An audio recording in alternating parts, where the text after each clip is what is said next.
series, and you're going to, in one of them, you're going to see, I think, a glimpse of my cup. I'm not sure you will on this first one, but here's my white, okay? My white. Here's a portion of my white. This is January the 23rd. Yeah, January the 23rd, 2011. My heart is full tonight. More than full, really. Today was one of those days I wish could be framed and nailed up on the wall, to be looked at and remembered and enjoyed. It started early. I got up before daylight to go over the sermon I was to preach this morning at this sweet little Baptist church where I'm filling in as their interim pastor until they find one to be their shepherd. Some days I pray and wish that is to be me, for I love them dearly, and they love me as well, and they love well. Terry woke up, and while the rest of the house gathered their last couple of hours of sleep, we talked while drinking our favorite coffee together. In spite of our morning breath and messy hair, we talked and prayed and dreamed and fell even deeper in love as the council of heaven watched and listened in and rejoiced. How blessed I am to be in love with one who is loved by God and who loves God with every ounce of her beautiful being. Mary Caroline, our 7-year-old, ninth child, who Terry says I treat more like a granddaughter than a daughter, galloped into the dining room on her little Tykes horse she got last Christmas. The horse that Terry and I assembled at 2 a.m. Christmas morning, laughing ourselves to tears every time we try to put its head on its body, would start whinnying in the quiet we were trying to keep. I'll leave the rest of that out. She rode into the room pulling on the reins as the little computer chip in Jamie's head made clop-clop noises. Mary dismounted and unfolded a cardboard chewing gum package and says, FBI. We laughed until the joy made its way from our heart to our eyes, falling unexpected yet excitedly down our cheeks. And while the oatmeal bread toasted in the oven, at least we hoped it was toasting, as we never really are sure if the oven will do its duty. I bartered with a man who had been a pastor in Southern California, only to be beat up so badly by the church that he moved to Nashville to take a job managing a Party City store. You know, the kind of shop that sells Halloween costumes and birthday party favors. Anyway, I painted a room in his house in exchange for his oven that only works when it has a mind to. We hoped today it would have a mind to. Mary turned on Annie's iPod and cued it to a Carrie Underwood song, Cowboy Casanova, and showed us some of her new dance moves, which I wondered where some of them came from, as I'm sure she has never seen one show of solid gold dancers. More laughter, more joy, more tears. And then church. Can life be any more precious than spending 2 hours with people, brothers and sisters, friends, congregants, who are as hungry and thirsty for Father as I am? We were not disappointed as His sweet presence filled the auditorium as we desperately craved Him together, worshiping, praying, and exploring His Word, finding Him, or better yet, Him finding us, as I preached about how He longs for our intimacy. After church, we went to Kroger to perform our Sunday ritual at buying 2 bags of chips to eat on our way home, ruining our appetite for the lunch that warmed in the aforementioned possessed oven. Good thing we snacked on Cheetos and Ruffles because the oven was in a bad mood. Since lunch was now going to be supper, Terry and I took Abby, our artist in residence, to the Frisk Center in Nashville to see an exhibit of pieces from the Impressionism era. Monet, Manet, and other artists whose names I cannot pronounce. Terry and Abby rolled their eyes at me when I lamely attempted to tell them who it was that painted the nudes that were like 10 feet tall. I guess I should have worn the little headset I was handed when you punch in the corresponding numbers labeling the piece while it gives you a description of the art and the artist. I just couldn't bring myself to put on the foam earpiece that had been on a million strangers' heads. I'm just saying. Seriously, I had never seen anything so beautiful. Not the art, but my wife and 20-year-old daughter as they soaked in the 200-year-old painted portraits of masterpieces. In the presence of masterpieces, poemas, I saw my 2 girls as living, breathing evidence of the verse that says, "For we are His workmanship, masterpieces, poemas, created in Christ Jesus." I ended the day having eaten a grilled cheese sandwich because the finicky appliance was still being disobedient, reading a couple of pages from Ann Boskamp in which she described thankfulness, Eucharisto, and I climbed in bed, thankful, beyond belief, thankful. The next day, trust me, the day after that is like a half a page, and then look, that's how often I journal. All that's white. You're fixing to see part of my cup here. I grew richer today. Oh, by the way, the possessed oven is still possessed. It's still a guess. Are we going to eat today? Okay. Monday, January the 24th. I grew richer today. Richer is a relative term. Financially, it was not a rich day. In fact, in terms of my bank account, today was a day of going the other way. I didn't get to work again because of the weather. It's hard to be in the construction business when it snows. So I was home, money dwindling. However, had I not been home,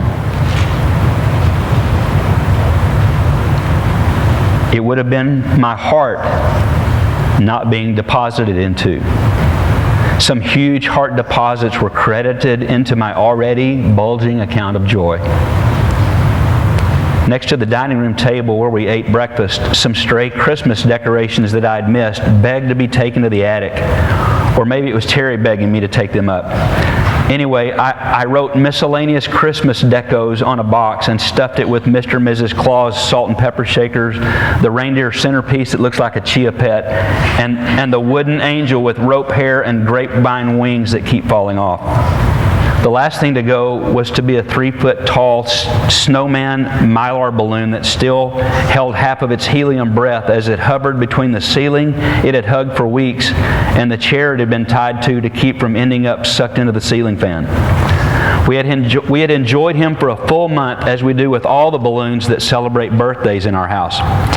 Every birthday of every child is honored with a balloon.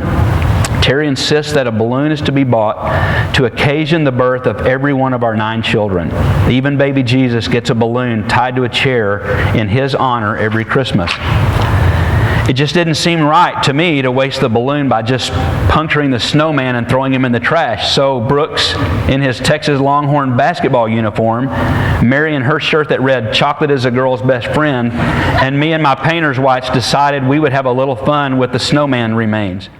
I snipped off the ribbon, and from the little opening of the balloon, we sucked the helium deep into our lungs and talked to each other in high-pitched voices, giggling hysterically like Alvin and the Chipmunks. Laughter makes one rich. It is the currency of joy that reaps huge dividends to a heart. Next, Brooks, Mary, and I cuddled up together on a couch in the schoolroom where we finished reading the best little Christmas pageant ever before I put it away with the other Christmas things. We laughed with delight as we sillily acted out one of our family's favorite books. After school, the youngest and I talked their mother into playing a game of Wii bowling before it got put up as well. The Wii had been out during the holidays while all of Terry's family had been in town. 30 of us had bowling tournaments during the Christmas break. Anyway, when it was Mary's turn to bowl today, she walked into the den wearing a plastic Darth Vader mask that we picked up in some garage sale for $0.25, and she commenced to bowl a perfect game. Not kidding. And then my favorite part of the day. Our oldest son, Matthew, followed Terry and me into our bedroom to talk. He sat in the desk chair, I sat on the bed, and Terry sat on the piano bench. Actually, it's a bench at the keyboard, an electronic piano where she writes. He wants to hear what she's written since he has seen her last. She plays and she sings, and we cry hard. And right here I was going to read this lyric, but I asked Terry this morning, I said, would you just sing like you did that day? So this is part of my little journal here, okay? And then I'll wrap it up, and then we're done for the day. Wayne, she's shy. You may have to bump her just a little more than usual. Okay, babe. Remember, this is a Christmas season going on, okay?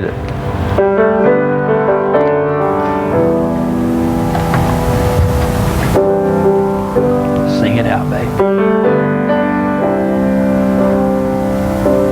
A year-end story, much needed glory. Good news for all, a child is born today.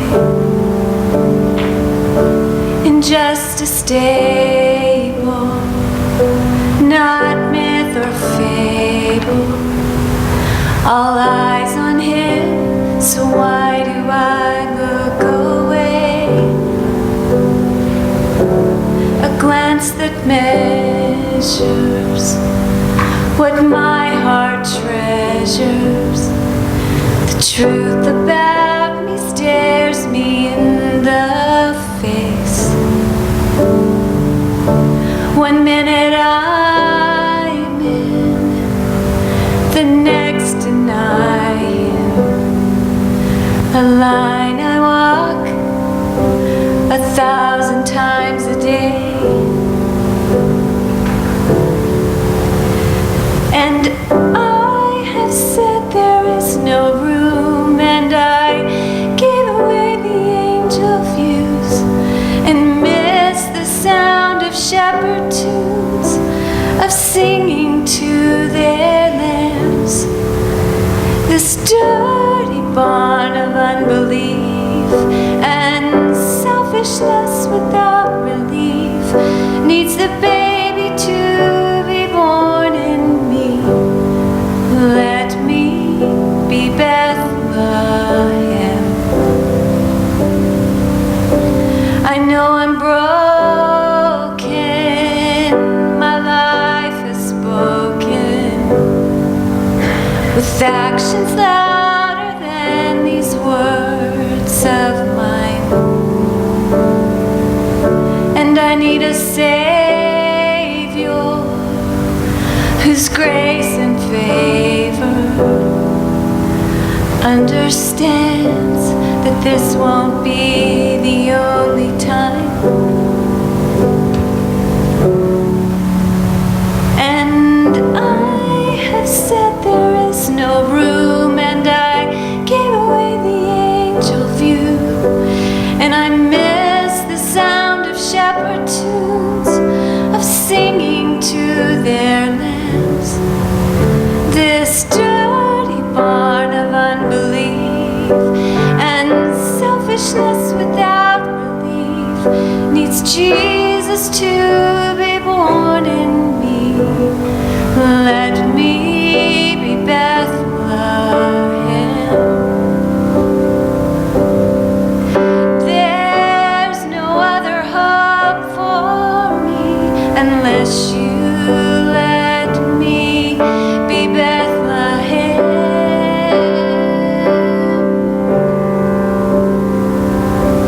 And I don't want to say there is no room, or let go of the angel view, or miss the sound of shepherd tunes. Sing over me your lamb. This dirty barn of unbelief and selfishness I can't release needs the baby called the Prince of Peace. Let me be Bethlehem.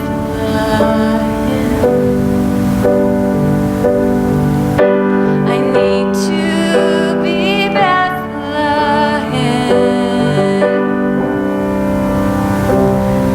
Let me be Bethlehem.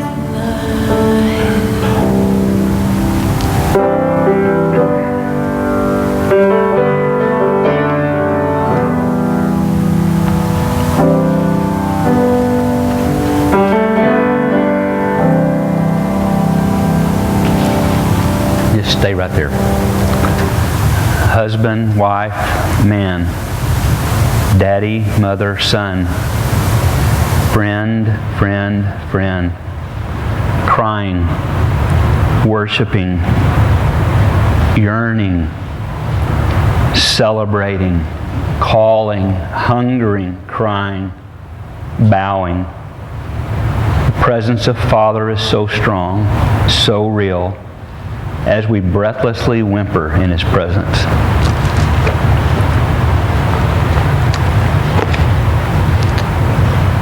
We have got to know the Father of Jesus and live our life in the white and not the blot. On your other side of the paper, here's our invitation. Here's what I want you to do. You got to be really honest.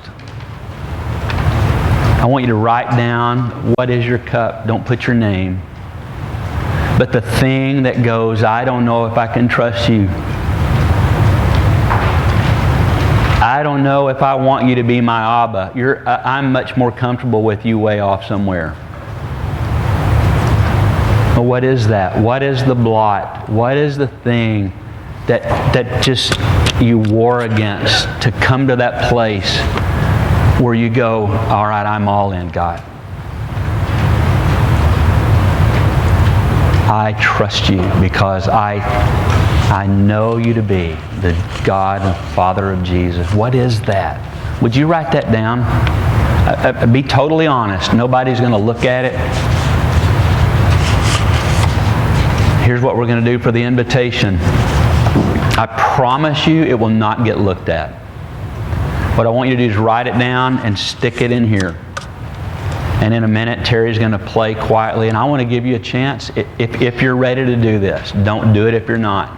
The worst thing you could do is do it if you're not. But for invitation, for you to go, all right, I'm done. I'm done with trying to create the God that I want Him to be. Today is the day. I want the God that Jesus talked about when He said, Abba. And so today, He gets my cup. I'm not fighting anymore. Today's the day when I go, I trust you totally, implicitly. I want you to be my Abba today. And listen, I'm not talking about, don't confuse this, okay? Don't go, no, he's talking about salvation. I'm not talking about salvation. Most of you in here are saved. I'm talking to you and myself that there's this thing, this whatever it is in our life that's holding you, this pain, a wound, a disappointment. There are deep disappointments in me that battle against Abba in my life. And so I write it down and stick it here. And in a minute, I'm going to give you a chance just to come and leave it. And then after church, Chris, you're coming to pray in a minute, right? Chris will just stack them up and they'll go in the trash. Okay? Nobody's going to, I wonder, surely we're beyond that. Don't let your pain keep you from Abba. Don't let your blot determine your white anymore. Also, during the invitation time, I can't wait for this one. We got a young man that's going to come join church. There may be some others who have decisions to be made publicly. And if you need to do that, I'll be here to take care of that. And this is a private thing, I know. This is not fanfare-ish. Nobody's going to make a deal. You come, you put it down. If you just want to go straight back, if you want to pray, Terry's just going to play. And I know what time it is. And we're just going to take a few minutes. And you just obey, okay? Let me pray, and then Terry's going to play, and in the quiet of this moment, somebody will let you out if you need to get out.